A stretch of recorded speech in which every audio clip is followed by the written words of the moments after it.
Chapter 3. Chapter 3.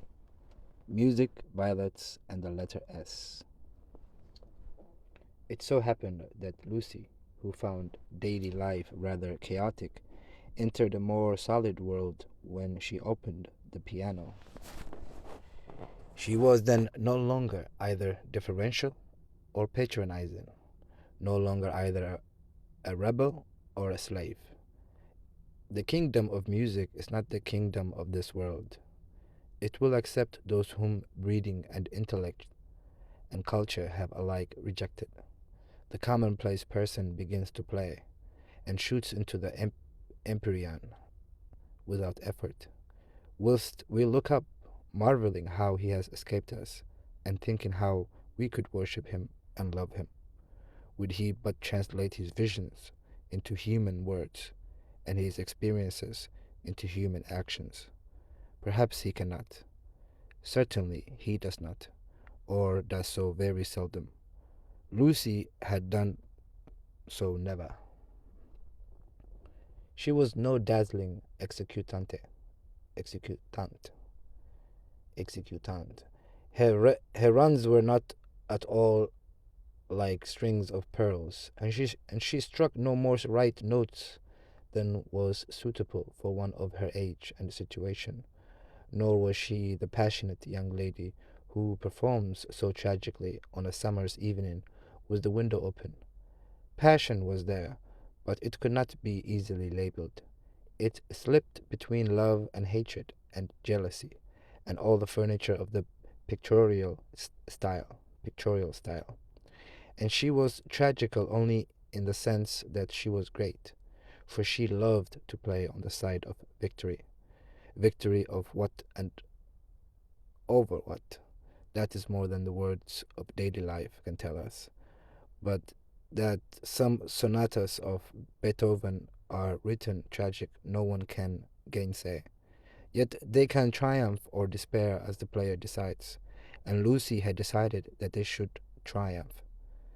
A very wet afternoon at the Bertoloni permitted her to do the thing she really liked, and after lunch she opened the little draped piano. A few people lingered around and praised her playing, but finding that she made no reply, dispersed to their rooms to write up their diaries or to sleep. She took no notice of Mr. Emerson looking for his son, nor of Miss Bartlett looking for Miss Lavish, nor of Miss Lavish looking for his cigarette case. Like every true performer, she was intoxicated by the mere feel of the notes. They were fingers caressing her own, and by touch, not by sound alone, did she come to her desire. Mr. Beebe, sitting unnoticed in the window, pondered this illogical element in Miss Honeychurch, and recalled the occasion at Tunbridge Wells when he had discovered it. It was at one of those entertainments where the upper classes entertained the lower. The seats were filled with a respectable audience, and the ladies and gentlemen of the parish, under the auspices of their vicar, sang or recited or imitated the drawing of a champagne cork. Among the promised items was Miss Honeychurch, piano, Beethoven, and Mr. Beebe was wondering whether it would be Adelaide or the March of the Ruins of Athens, when his composure was disturbed by the opening bars of Opus 3. He was in suspense all through the introduction, for not until the pace quickens does one know what the performer intends. With the roar of the opening theme, he knew that things were going extraordinarily. In the chords that herald the conclusion, he heard the hammer strokes of victory. He was glad that she only played the first movement, for he could have paid no attention to the winded intricacies of the measure of 9/16. The audience clapped, no less respectful. It was Mr. Beebe who started the stamping. It was all that one could do. "Who is she?" he asked the vicar afterwards. "Cousin of one of my parishioners. I do not consider her choice of a piece happy." Beethoven is so usually simple and direct in his appeal that it is sheer perversity to choose a thing like that, which, if anything, disturbs. Introduces me. Introduce me. She will be delighted. She and Miss Bartlett are full of the praises of your sermon. My sermon? Cried Mr. Beebe. Why ever did she listen to it? When he was introduced, he understood why. For Miss Honeychurch, disjoined from her music stool, was only a young lady with a quantity of dark hair and a very pretty, pale, undeveloped face.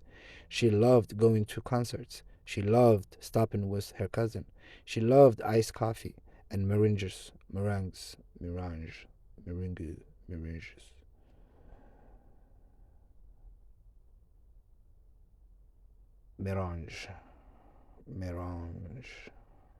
An item of sweet food made by baking a mixture of stiffly beaten egg whites and sugar until crisp.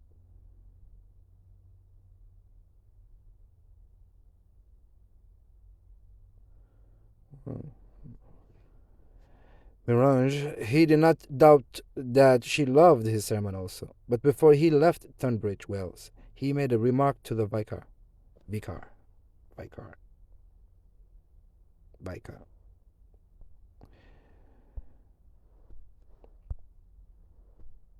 which he now made to Lucy herself when she closed the little piano and moved dreamily towards him.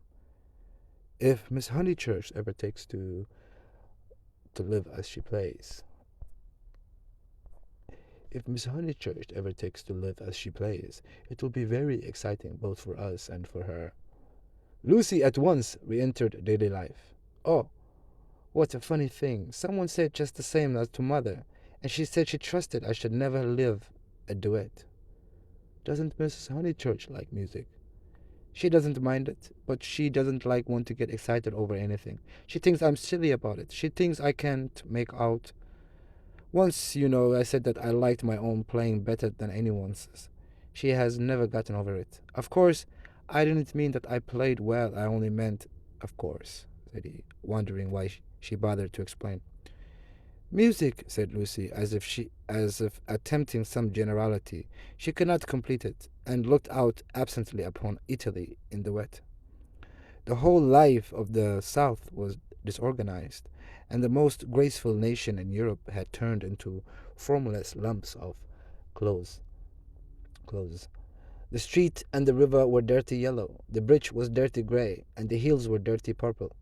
Somewhere in their folds were concealed Miss Lavish and Miss Bartlett, who had chosen this afternoon to visit the Gallo. Torre del Gallo. What about music? Said Mr. Beebe. Poor Charlotte will be soaked, was Lucy's reply. The expedition was typical of Miss Bartlett, who would return cold, tired, hungry, and angelic, with a ruined skirt, a pulpy Baedeker, and a tickling cough in her throat. On another day, when the whole world was singing and the air ran into the mouth like wine, she would refuse to stir from the drawing-room, saying that she was an old thing and no fit companion for a hearty girl. Miss Lavish has led your cousins astray. She hopes to find the true Italy in the wet, I believe. Miss Lavish is so original, murmured Lucy. This was a Stoke remark, the supreme achievement of the pension Bertolini in the way of definition. Miss Lavish was so original. Mr. Beebe had his doubts, but they would have been put down to clerical narrowness. For that and for other reasons he held his peace. Is it true, continued Lucy in awestruck tone, that Miss Lavish is writing a book? They do say so. What is it about? It will be a novel, replied Mr. Beebe, dealing with modern Italy. Let me refer you for an account to Miss Catherine Allen, who uses words herself more admirably than anyone I know.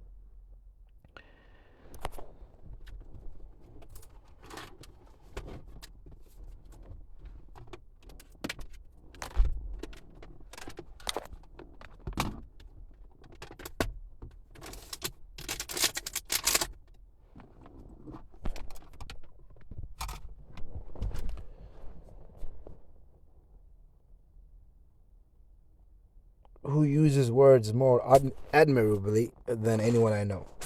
I wish Miss Lavish would tell me herself. We started such friends, but I don't think she ought to have run away with Barraker that morning in Santa Croce. Charlotte was most annoyed at finding me practically alone, and so I couldn't help being a little annoyed with Miss Lavish. The two ladies, at all events, have made it up. He was interested in the sudden friendship between women so apparently dissimilar as Miss Bartlett and Miss Lavish. They were always in each other's company, with Lucy a slighted third. Miss Lavish, he believed he understood, but Miss Bartlett might reveal unknown depth of strangeness, though not perhaps of meaning. Was Italy deflecting her from the path of prim chaperon, which he had assigned to her at Tunbridge Wells? All his life he had loved to study maiden ladies. They were his specialty, and his profession had provided him with ample opportunities for the work. Girls like Lucy were charming to look at, but Mr. Beebe was, from rather profound reasons, somewhat chilly in his attitude towards the other sex, and preferred to be interested rather than enthralled. Lucy, for the third time, said that poor Charlotte would be sopped. The Arno was rising in flood, washing away the traces of the little carts upon the foreshore. But in the southwest there had appeared a dull haze of yellow, which might mean better weather if it did not mean worse. She opened the window to inspect, and a cold blast entered the room, drawing a plaintive cry from Miss Catherine Allen, who entered at the same moment by the door. "Oh, dear Miss Honeychurch, you will catch a chill, and Mr. Beebe here besides. Who would suppose this is Italy? There is my sister actually nursing the hot water can. No comforts or proper provisions." She sidled towards sidled sidled sidled sidled she sidled, or in a furtive, unobtrusive, or timid manner, especially sideways or obliquely. She sidled towards them and sat down, self-conscious as she always was on entering a room which she contained, which contained one man or a woman and one woman, which contained one man or a man and one woman. "I could hear your beautiful playing, Miss Honeychurch, though I was in my room with the door shut." "Doors shut, indeed, most unnecessary.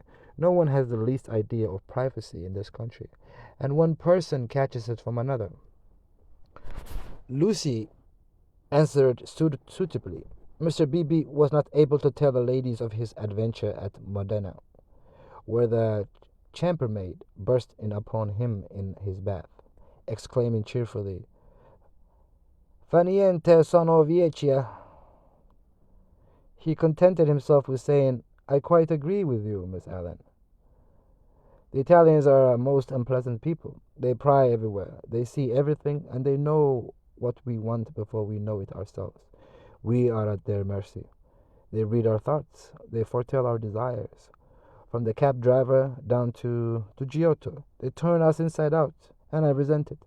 Yet in their heart of hearts they are, how superficial. They have no conception of the intellectual life. How right is Signora Bertolini, who exclaimed to me the other day, 'Oh, Mr. Beebe, if you knew what I suffer over the children's adjudication, I won't have my little Victoria taught by a ignorant Italian who can't explain nothing.'" Miss Allen did not follow, but gathered that she was being mocked in an agreeable way. Her sister was a little disappointed in Mr. Beebe, having expected better things from a clergyman who had who whose head was bald and who wore a pair of russet whiskers. Indeed, who would have supposed that tolerance, sympathy, and a sense of humor would inhabit that militant form? In the midst of her satisfaction, she continued to sidle, and at the last the cause was disclosed. From the chair beneath her she extracted a gunmetal cigarette case, on which were powdered in turquoise the initials E.L. "That belongs to Lavish," said the clergyman. "A good fellow, Lavish, but I wish she'd start her pipe." Oh, Mr. Beebe, said Miss Allen, divided between awe and mirth. Indeed, though it is dreadful for her to smoke, it is not quite as dreadful as you suppose. She took to it, practically in despair, after her life's work was carried away in a landslip. Surely that makes it more excusable. What was that? Asked Lucy. Mr. Beebe sat back complacently, and Miss Allen began as follows. It was a novel, and I'm afraid, from what I can gather, not a very nice novel. It is so sad when people who have abilities misuse them, and I must say they nearly always do. Anyhow, she left it almost finished in the grotto of the Calvary, at the Cappuccini Hotel at Amalfi, while she went for a little ink. She said, "Can I have a little ink, please?" But you know what Italians are. And meanwhile, the grotto fell roaring onto the beach. And the saddest thing of it all is that she cannot remember what she has written. The poor thing was very ill after it, and so got tempted into cigarettes. It's a great secret, but I'm glad to say that she is writing another novel. She told Teresa and Mr. and Miss Pole the other day that she had got up all the local color. This novel is to be about modern Italy. The other, modern Italy. The other was historical, but that she could not start till she had an idea. First, she tried Perugia for an inspiration. Then she came here. This must on no account get around. And so cheerful through it all, I cannot help. I'm so cheerful through it. I cannot help thinking that there is something to admire in everyone, even if you do not approve of them. Miss Allen was always thus being charitable against her better judgment. A delicate pathos perfumed her disconnected remarks, giving them unexpected beauty, just as in the decaying autumn woods there something rise odors reminiscent of spring. She felt she had made almost too many allowances, and apologized hurriedly for her toleration. All the same, she is a little too, I hardly like to say unwomanly, but she behaved most strangely when the Emersons arrived. Mr. Beebe smiled as Miss Allen plunged into an anecdote which he knew she would be unable to finish in the presence of a gentleman. I don't know, Miss Honeychurch, if you have noticed that Miss Pole, the lady who has so much yellow hair, takes lemonade, that old Mr. Emerson who puts things very strangely. Her jaw dropped. She was silent. Mr. Beebe, whose social resources were endless, went on. I don't know, Miss Honeychurch, if you have noticed that Miss Pole, the lady who has so much yellow hair, takes lemonade. That old Miss, that old Mr. Emerson who puts things very strangely. Her jaw dropped. She was silent. Mr. Beebe, whose social resources were endless, went out to order some tea, and she continued to Lucy in a hasty whisper. Stomach. He warned Miss Pole of her stomach acidity. He called it, and he may have meant to be kind. I must say I forgot myself and laughed. It was so sudden. As Teresa truly said, it was no laughing matter. But the point is that Miss Lavish was positively attracted by his mentioning as and as and she said she liked plain speaking and meeting different grades of thought. She thought they were commercial travelers. Drummers was the word she used, and all through dinner she tried to prove that England, our great and beloved country, rests on nothing but commerce. Teresa was very much annoyed, and left the table before the cheese, saying as she did so, "There, Miss Lavish, is one who can confute you better than I," and pointed to that beautiful picture of Lord Tennyson. Then Miss Lavish said, "Tut! The early Victorians! Just imagine! Tut! The early Victorians!" My sister had gone, and I felt bound to speak. I said, "Miss Lavish, I am an early Victorian, at least. That is to say, I will hear no breath of censure against our dear Queen." It was horrible speaking. I reminded her how the Queen had been to Ireland when she did not want to go, and I must say she was dumbfounded and made no reply. But unluckily, Mr. Emerson overheard this part and called in his deep voice, "Quite so, quite so. I honor the woman for her Irish visit. I honor the woman for her Irish visit. The women I tell things to so badly. But you see what a tangle we were in by this time, all on account of S having been mentioned in the first place. But that was not all. After dinner, Miss Lavish actually came up and said, "Miss Allen, I am going into the smoking room to talk to those two nice men. Come too." Needless to say, I refused such an unsuitable invitation, and she had the impertinence to tell me that it would broaden my ideas, and said that she had 4 brothers, all university men except one who was in the army, who's always made a point of talking to commercial travelers. "Let me finish the story," said Mr. Beebe, who had returned. Miss Lavish tried Miss Pole, myself, everyone, and finally said, "I shall go along." She went. At the end of 5 minutes she returned unobtrusively with a green baize board, and began playing Patience. "Whatever happened?" cried Lucy. "No one knows. No one will ever know. Miss Lavish will never dare to tell, and Mr. Emerson does not think it worth telling. Mr. Beebe, old Mr. Emerson, is he nice or not nice? I do so want to know." Mr. Beebe laughed, and suggested that she should settle the question for herself.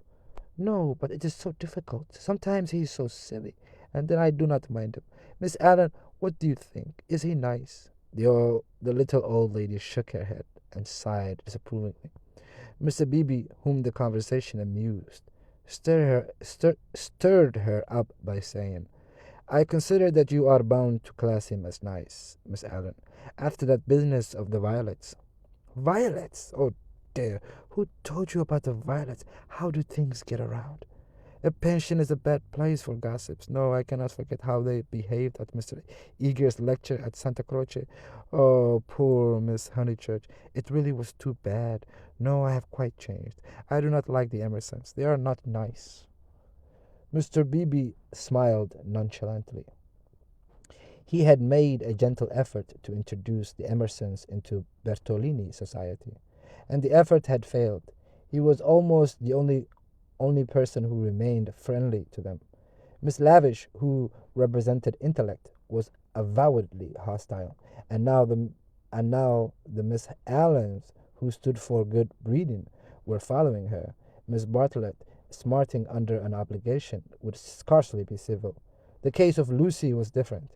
She had given him a hazy account of her adventures in Santa Croce, and he gathered that the two men had made a curious and possibly concerted attempt to annex her, to show her the world from their own strange standpoint, to interest her in their private sorrows and joys. This was impertinent. He did not wish their cause to be championed by a young girl. He would rather it should fail. After all, he knew nothing about them, and pension sorrows are flimsy things, whereas Lucy would be his parishioner. Lucy, with one eye upon the weather, finally said that she thought the Emersons were nice. Not that she saw anything of them now. Even their seats at dinner had been moved. "But aren't they always waylaying you to go out with them, dear?" said the little lady inquisitively. "Only once. Charlotte didn't like it, and said something, quite politely, of course. Most right of her. They don't understand our ways. They must find their level." Mr. Beebe rather felt that they had gone under. They had given up their attempt, if it was one, to conquer society, and now the father was almost as silent as the son. He wondered whether he would not plan a present day for these folk before they left. Some expedition, perhaps, which Lucy well chaperoned to be nice to them. It was one of Mr. Beebe's chief pleasure to provide people with happy memories. Evening approached. While they chatted, the air became brighter, the colors on the trees and hills were purified, and the Arno lost its muddy solidity and began to twinkle. There were a few streaks of bluish green among the clouds, a few patches of watery light upon the earth, and then the dripping facade of San Miniato shone brilliantly in the declining sun. "Too late to go out, Miss Allen," in a voice of relief. "All the galleries are shut." "I think I shall go out," said Lucy. I want to go around the town in the circular tram, on the platform, by the driver. Her two companions looked grave. Mr. Beebe, who felt responsible for her in the absence of Miss Bartlett, ventured to say, I wish we could. Unluckily, I have letters. If you do not want to go out alone, won't you be better on your feet? Italians, dear, said Miss Allen. Perhaps I shall meet someone who reads me through and through. But they still looked disapproval, and she was so far conceded to Mr. Beebe as to say that she would only go for a little walk, and keep to the streets frequented by tourists. She oughtn't really go at all, said Mr. Beebe as they watched her from the window, and she knows it. I put it down to too much Beethoven. I put it down to too much Beethoven. End of chapter 3.